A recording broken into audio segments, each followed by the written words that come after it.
governo anuncia hoje a prorrogação do auxílio emergencial e a gente já começa essa edição indo ao vivo para o Palácio do Planalto, onde está a repórter Luciana Colares de Holanda, que tem mais detalhes para a gente. Bom dia, Luciana. Oi, Ana Gabriela, bom dia para você que acompanha a TV Brasil. É isso mesmo, o auxílio emergencial vai ser prorrogado e todos os detalhes vão ser apresentados numa cerimônia hoje à tarde, às 4 horas, aqui no Palácio do Planalto. O total desembolsado pelo governo federal até agora com o pagamento do auxílio emergencial chega a 98 bilhões de reais. E agora, uma última informação, para quem não recebeu ainda o auxílio emergencial, o Ministério da Cidadania acaba de liberar um novo lote com mais de 1 milhão de pessoas. Voltamos com você, Ana. Obrigada pelas informações ao vivo, Luciana. Bom trabalho. O governo agora já está de volta. Auxílio emergencial. Será anunciada daqui a pouco a prorrogação do benefício. As informações com Luciana Colares de Holanda. O auxílio emergencial será prorrogado e os detalhes vão ser anunciados numa cerimônia aqui no Palácio do Planalto às 4 da tarde. E a Caixa Econômica segue com o calendário de pagamentos do auxílio. O total desembolsado pelo governo federal para os pagamentos do auxílio emergencial chega a 98 bilhões de reais. Luciana Colares de Holanda para o Governo Agora. Ajuda aos idosos que vivem em asilos. A União vai repassar às instituições de longa permanência para idosos um auxílio financeiro emergencial no montante de até 160 milhões de reais. Os recursos poderão ser usados em ações de prevenção e controle da infecção dentro das instituições, compra de insumos e de equipamentos básicos para a segurança e higiene dos residentes e funcionários, além da compra de medicamentos e adequação dos espaços para isolamento dos casos suspeitos e leves de Covid-19. A lei foi sancionada pelo presidente Jair Bolsonaro e publicada hoje no Diário Oficial da União. Um socorro para a cultura durante a pandemia. O presidente Jair Bolsonaro sancionou a lei que destina a estados e municípios 3 bilhões de reais para apoiar o setor e prevê ainda o pagamento de auxílio de R$ 600 reais para artistas informais. Além de trabalhadores da cultura e artistas, outros profissionais como contadores de histórias, produtores, técnicos e professores de escolas de arte e capoeira vão receber o benefício. A gente fica por aqui. Continue bem informado pelas nossas redes sociais. Até a próxima edição.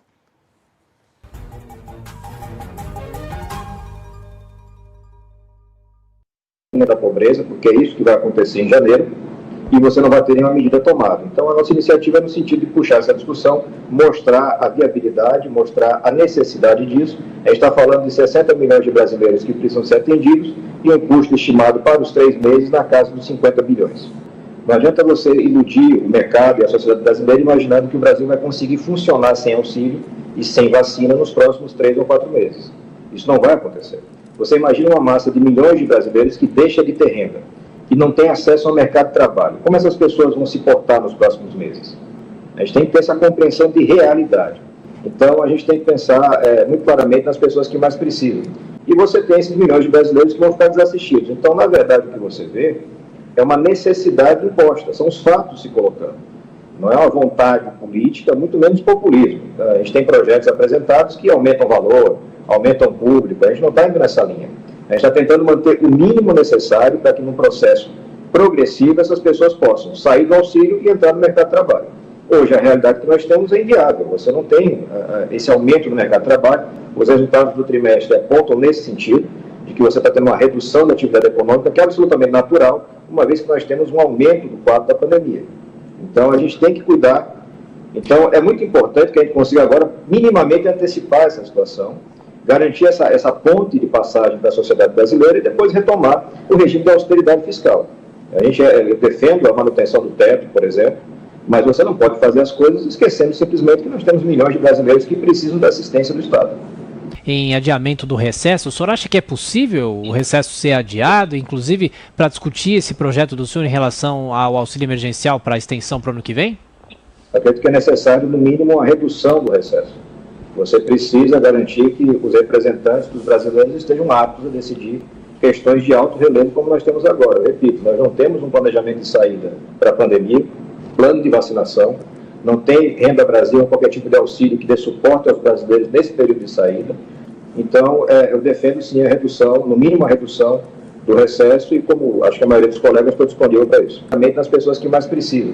E você tem esses milhões de brasileiros que vão ficar desassistidos. Então, na verdade, o que você vê é uma necessidade imposta, são os fatos se colocando. Não é uma vontade política, muito menos populismo. A gente tem projetos apresentados que aumentam o valor, aumentam o público, a gente não está indo nessa linha. A gente está tentando manter o mínimo necessário para que, num processo progressivo, essas pessoas possam sair do auxílio e entrar no mercado de trabalho. Hoje, a realidade que nós temos é inviável. Você não tem esse aumento no mercado de trabalho. Os resultados do trimestre apontam nesse sentido, de que você está tendo uma redução da atividade econômica, que é absolutamente natural, uma vez que nós temos um aumento do quadro da pandemia. Então, a gente tem que cuidar. Então, é muito importante que a gente consiga agora, minimamente, antecipar essa situação, garantir essa ponte de passagem para a sociedade brasileira e depois retomar o regime da austeridade fiscal. Eu defendo a manutenção do teto, por exemplo, mas você não pode fazer as coisas esquecendo simplesmente que nós temos milhões de brasileiros que precisam da assistência do Estado. Em adiamento do recesso, o senhor acha que é possível o recesso ser adiado, inclusive para discutir esse projeto do senhor em relação ao auxílio emergencial para a extensão para o ano que vem? Acredito que é necessário, no mínimo, a redução do recesso. Você precisa garantir que os representantes dos brasileiros estejam aptos a decidir questões de alto relevo como nós temos agora. Eu repito, nós não temos um planejamento de saída para a pandemia, plano de vacinação, não tem Renda Brasil ou qualquer tipo de auxílio que dê suporte aos brasileiros nesse período de saída. Então, eu defendo sim a redução, no mínimo a redução do recesso e, como acho que a maioria dos colegas, estou disponível para isso. Nós não temos uma retomada econômica consistente, os dados mostram isso. Então, a demanda por auxílio continua presente. O valor do auxílio é o mesmo de R$ 300, como já está no chamado auxílio residual, e a permanência desse auxílio, juntamente com a prorrogação do estado de calamidade, vai até o final de março, porque se imagina que até lá a gente tem um cenário mais bem construído de vacinação e de retomada da normalidade da sociedade brasileira. Deixar a situação ao abandono é que não pode se fazer. Você não tem como imaginar que milhões de brasileiros vão ser jogados abaixo da linha da pobreza, porque é isso que vai acontecer em janeiro, e você não vai ter nenhuma medida tomada. Então, a nossa iniciativa é no sentido de puxar essa discussão, mostrar a viabilidade, mostrar a necessidade disso. A gente está falando de 60 milhões de brasileiros que precisam ser atendidos e um custo estimado para os 3 meses na casa dos 50 bilhões. Não adianta você iludir o mercado e a sociedade brasileira imaginando que o Brasil vai conseguir funcionar sem auxílio e sem vacina nos próximos 3 ou 4 meses. Isso não vai acontecer. Você imagina uma massa de milhões de brasileiros que deixa de ter renda, que não tem acesso ao mercado de trabalho. Como essas pessoas